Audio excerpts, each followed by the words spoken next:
ओम नमः शिवाय। हर हर महादेव। प्रिय भक्तों, आप देख और सुन रहे हैं फाल्गुन मास महात्म्य की पावन कथा श्रृंखला। और आज हम प्रवेश कर चुके हैं अध्याय 2 में। पिछले अध्याय में आपने जाना था कि कैसे फाल्गुन मास में अहंकार गलता है और करुणा जन्म लेती है। आज का अध्याय अलग है क्योंकि आज कथा का द्वार खुलता है शिव भक्ति की कठोर परीक्षा की ओर। आज की कथा बताएगी भक्ति केवल करना ही नहीं, सहन करना भी सिखाती है। जहाँ भगवान विष्णु करुणा से परीक्षा लेते हैं, वही महादेव धैर्य से परखते हैं। हिमालय की गोद में एक प्राचीन तपोवन था। न वहाँ उत्सव की ध्वनि थी, न संसार की चहल पहल। केवल एक ही नाद दिन रात गूंजता था, ओम नमः शिवाय।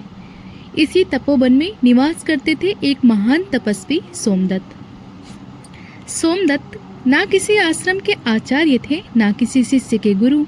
वे स्वयं ही अपना मार्ग थे। वस्त्र अल्प, भोजन सीमित और वाणी लगभग मौन। उनका जीवन केवल एक उद्देश्य के लिए था, महादेव की कृपा। एक वर्ष जैसे ही फाल्गुन मास का आगमन हुआ, सोमदत्त ने एक कठोर संकल्प लिया। उन्होंने शिवलिंग के समक्ष कहा, हे महादेव, इस फाल्गुन मास में जब तक आप मेरी भक्ति स्वीकार नहीं करेंगे, तब तक मैं अन्न ग्रहण नहीं करूंगा। यह संकल्प साधारण नहीं था, यह शरीर से अधिक मन की परीक्षा थी। दिन बीतने लगे, सूर्य तपने लगा, रात्रियां शीतल होने लगी, शरीर क्षीण होता गया, पर मन अडिग रहा। कई ऋषि आए, समझाया, फाल्गुन मास आनंद का समय है, इतनी कठोरता क्यों? सोमदत्त ने शांत स्वर में कहा, मेरी भक्ति उत्सव नहीं, समर्पण है। फाल्गुन मास की एक प्रातः थी। सूर्य अभी पूरी तरह उदित नहीं हुआ था। तपोवन में धुंध की एक हल्की चादर बिछी हुई थी। उसी समय तपोवन की सीमा में एक अजनबी पुरुष धीरे धीरे भीतर आया। उसका शरीर धूल से भरा था, वस्त्र फटे हुए थे और नेत्रों में गहरी वेदना छलक रही थी। वह सीधे तपस्वी सोमदत्त के समीप पहुंचा। अजनबी ने कमजोर स्वर में कहा, महात्मन, कई दिनों से भूखा हूँ। यदि आपके पास थोड़ा सा भी अन्न हो तो मुझे दे दीजिए। सोमदत्त मौन रहे। उनका संकल्प उनके कानों में गूंज उठा, जब तक महादेव दर्शन न दे, अन्न ग्रहण नहीं करूंगा। सोमदत्त के मन में पहली बार हलचल हुई। उन्होंने सोचा, यदि मैं अन्न दूं तो व्रत टूट जाएगा, और यदि ना दूं तो करुणा कहाँ रही। यह द्वंद्व तप से भी अधिक कठोर था। सोमदत्त ने धीरे से नेत्र खोले। उन्होंने कहा, वत्स, मेरे पास अन्न नहीं है, परंतु यदि मेरी तपस्या तुझे शांति दे सके तो मैं अपना व्रत तोड़ने को तैयार हूँ। इतना कहकर उन्होंने अपने पास रखा सूखा फल उस अजनबी को दे दिया। अजनबी ने फल ग्रहण किया और मंद मुस्कान के साथ बोला, सोमदत्त, तूने अन्न नहीं, अपना अहंकार दिया है। इतना कहते ही उसका सर गंभीर होने लगा। क्षण भर में आकाश में मेघ घिर आए, पवन वेग से बहने लगी। अजनबी का शरीर दिव्य तेज से दीप्त होने लगा। सोमदत्त समझ गए, यह कोई साधारण याचक नहीं। अजनबी का रूप धीरे धीरे बदल गया। त्रिनेत्र खुला, जटाओं में गंगा की धारा बही और कंठ से नीलकंठ का तेज प्रकट हुआ। सोमदत्त भूमि पर गिर पड़े। ओम नमः शिवाय। भगवान शिव बोले, सोमदत्त, तूने फाल्गुन मास में व्रत से अधिक करुणा को चुना। यही सच्ची शिव भक्ति है। प्रिय श्रोताओं, महादेव व्रत नहीं, भाव देखते हैं। जो करुणा में व्रत छोड़ दे, वही महादेव के निकट पहुंचता है। भगवान शिव के साक्षात दर्शन होते ही तपस्वी सोमदत्त धरती पर दंडवत हो गए। उनका कंठ भाव विभोर होकर केवल इतना ही कह सका, नाथ, मैं ना व्रत का अधिकारी हूँ ना तप का। यदि कुछ है तो केवल आपकी कृपा। महादेव मंद मुस्कुराए। उनकी दृष्टि में करुणा के साथ साथ गंभीरता भी थी। महादेव बोले, सोमदत्त, जो स्वयं को योग्य समझता है वह अभी अयोग्य होता है, और जो स्वयं को शून्य मान ले वही शिव के समीप आता है।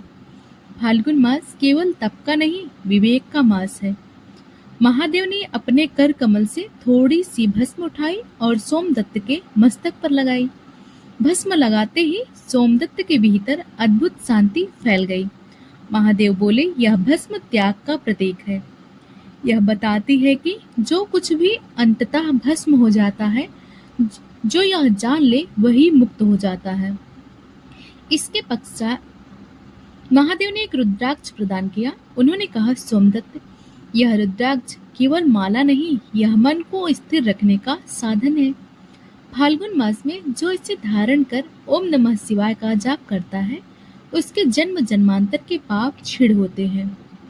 महादेव ने आगे कहा, फाल्गुन मास में यदि कोई भक्त एक समय भोजन करे, शिव नाम जपे और करुणा न छोड़े, तो मैं स्वयं उसके भीतर का भार उठा लेता हूँ। यह कहते हुए महादेव ने तपोवन की ओर दृष्टि डाली।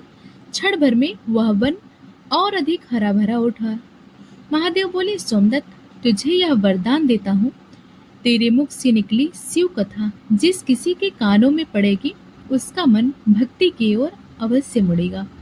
सोमदत्त के नेत्र से अश्रुधारा बह चली। इतना कहकर महादेव धीरे धीरे अंतर ध्यान हो गए। आकाश में केवल यही नाद शेष रह गया, ओम नमः शिवाय, ओम नमः शिवाय। महादेव के अंतर ध्यान के बाद तपोवन में अद्भुत शांति छा गई। तपस्वी सोमदत्त कुछ समय तक निश्चल बैठे रहे। अब उनका तप केवल स्वयं के लिए नहीं था, बल्कि लोक कल्याण के लिए था। उन्होंने मन ही मन प्रण लिया, अब मेरी साधना केवल गुण तक सीमित नहीं रहेगी। सोमदत्त तपोवन से निकलकर निकटवर्ती ग्राम पहुंचे। ग्रामवासी उनकी तेजस्वी मुख को देखकर स्वतः आकर्षित हो गए। एक वटवृक्ष के नीचे सोमदत्त ने प्रथम शिव कथा कही। उन्होंने कहा, शिव कहीं दूर नहीं, वह करुणा में रहते हैं। कथा सुनते ही लोगों के मन में कोमल होने लगे। किसी ने भूखे को भोजन दिया, किसी ने रोगी की सेवा की और किसी ने अहंकार त्याग दिया। फाल्गुन मास में ग्राम एक परिवार बन गया। सोमदत्त ने कहा, भक्ति केवल मंदिर तक सीमित नहीं, यदि पड़ोसी भूखा है तो शिव भी प्रसन्न नहीं होते। यह वाक्य लोगों के हृदय में बस गया। एक रात में जब कथा चल रही थी, आकाश से पुष्प वर्षा हुई। लोग समझ गए महादेव इस कथा से प्रसन्न है। प्रिय श्रोताओं, फाल्गुन मास में शिव भक्ति सेवा बन जाती है, कथा कर्म में बदल जाती है और समाज साधना का स्थान बन जाता है। आपने पहले अध्याय में फाल्गुन मास की पवित्रता, उनके आगमन और उनकी महिमा को सुना। आज की यह कथा उस मार्ग को आगे ले जाती है। आज हम उस दूसरे अध्याय में प्रवेश कर रहे हैं, जहां फाल्गुन मास केवल पुण्य देने वाला महीना नहीं, बल्कि भक्ति की परीक्षा लेने वाला। हम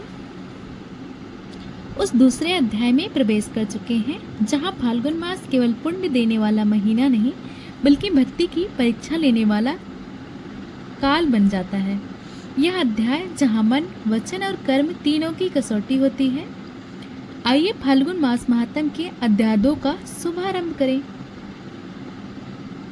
नारद जी बोले, हे नारायण, फाल्गुन मास की महिमा तो आपने विस्तार से बताई, पर यह भी बताइए कि इस मास में भगवान अपने भक्तों की परीक्षा क्यों लेते हैं। भगवान विष्णु मुस्कुराए और बोले, नारद, हर पवित्र समय केवल वरदान देने के लिए नहीं होता, कुछ समय भक्ति की सच्चाई को परखने के लिए भी होता है। फाल्गुन मास ऐसा ही समय है। इस मास में जो भक्ति करता है वह केवल फल की इच्छा से नहीं, बल्कि प्रेम, श्रद्धा और संयम से करता है। बहुत प्राचीन समय की बात है। एक शांत और समृद्ध राज्य था। उस राज्य का राजा धर्मनिष्ठ था, पर उसका मन सदा यह जानने को व्याकुल रहता, क्या मेरी भक्ति सच में ईश्वर तक पहुंचती है या मैं केवल नियम निभा रहा हूँ। उसी वर्ष फाल्गुन मास आया। राजा ने संकल्प लिया, इस बार फाल्गुन मास में वह केवल राजधर्म नहीं, बल्कि साधारण भक्त की तरह जीवन जिएगा। फाल्गुन शुक्ल प्रतिपदा के दिन राजा ने राजमहल त्याग दिया, साधारण वस्त्र धारण किए और नगर के बाहर स्थित एक छोटे से आश्रम में रहने लगा। वहां ना कोई वैभव था, ना सेवक, ना सम्मान, केवल भक्ति, सेवा और संयम था। पहले ही दिन आश्रम में एक वृद्ध ब्राह्मण आया और बोला, वत्स, आज भोजन नहीं मिला, क्या तुम अन्य दोगे? राजा के पास केवल एक ही थाली भोजन था। क्षण भर के लिए राजा का मन डगमगाया, पर अगले ही क्षण उसने थाली आगे बढ़ा दी। वृद्ध ब्राह्मण मुस्कुराया और अदृश्य हो गया।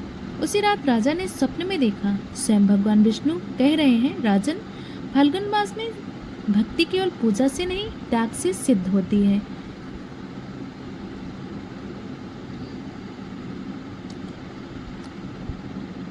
भक्ति केवल दीप, धूप और मंत्रों से नहीं, बल्कि त्याग, करुणा और धैर्य से पूर्ण होती है। फाल्गुन मास में हमें सिखाता है, जब अहंकार झुकता है तभी ईश्वर का हाथ सिर पर आता है।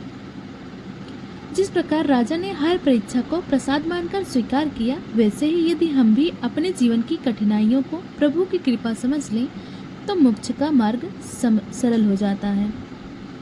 जो भी भक्त फाल्गुन मास में श्रद्धा से कथा सुनता है, उसका मन शुद्ध होता है, पाप छिड़ होते हैं और जीवन में शांति का वास होता है। प्रिय भक्तों, यदि यह पावन कथा आपके हृदय को स्पर्श कर गई हो तो इसे लाइक करें, ताकि इसकी पवित्रता और तक भी पहुंच सके। ऐसे ही धर्म, भक्ति और सनातन कथाओं को नियमित सुनने के लिए हमारे चैनल को सब्सक्राइब करें और घंटी के चिन्ह को दबाएं, ताकि फाल्गुन मास के आने वाले सभी अध्याय आप तक समय पर पहुंच सके। इस कथा को अपने परिवार, मित्रों और प्रियजनों के साथ शेयर करें, क्योंकि पुण्य बांटने से घटता नहीं बल्कि बढ़ता है। अगले अध्याय में हम सुनेंगे फाल्गुन मास में स्त्री भक्ति, दया और करुणा की एक अत्यंत भावुक कथा। इसलिए जुड़े रहिए, प्रभु नाम का स्मरण करते रहिए। जय श्री विष्णु, जय नारायण। आप